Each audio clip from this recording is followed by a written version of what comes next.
This game started so well for United and they had every reason to feel confident, defending a 10-month-long unbeaten home record.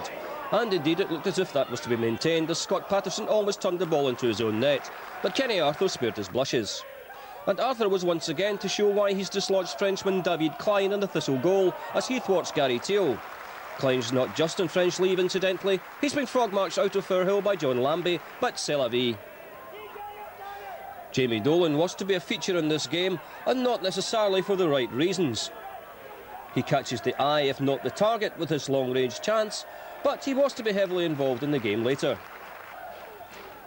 In the meantime, an excellent display of possession football saw several Thistle players seek an opening. Lots of interpassing between the midfield and the forwards, but they have to keep probing to find a chance.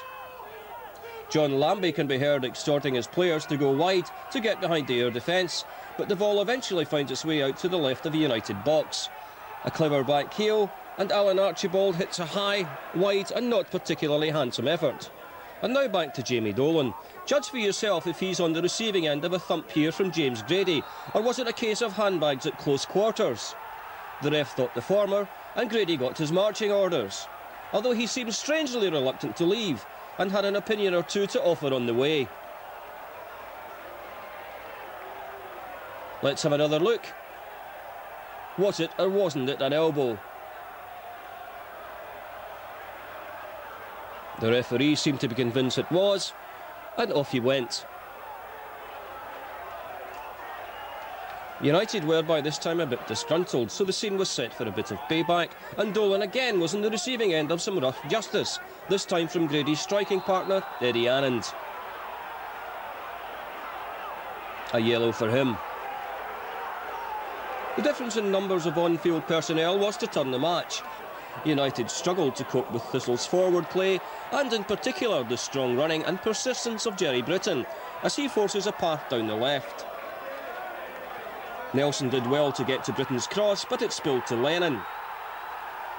Nelson was just a jealous guy, trying to imagine how this happened, and for Ayr, well, it's a case of starting over. But they had little chance to do that, as Thistle went further ahead just a minute later. Paul Walker finding a simple opportunity and leaves Nelson stranded.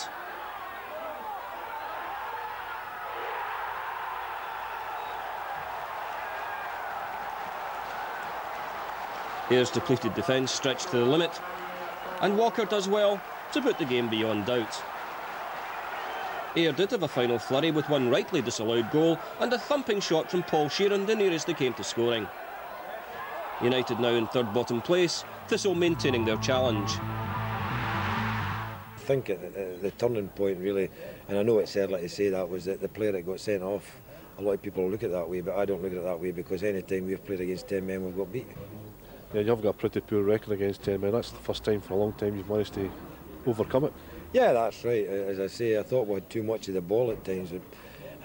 It's difficult to say you have too much of the ball because you want the ball, but I felt as if we didn't penetrate when we got it, and we could have went on and scored more goals, but at that stage they were chasing the game. Once you get the first goal, they were chasing the game, which is only natural for players to try and score and get a goal back and get themselves back into the game.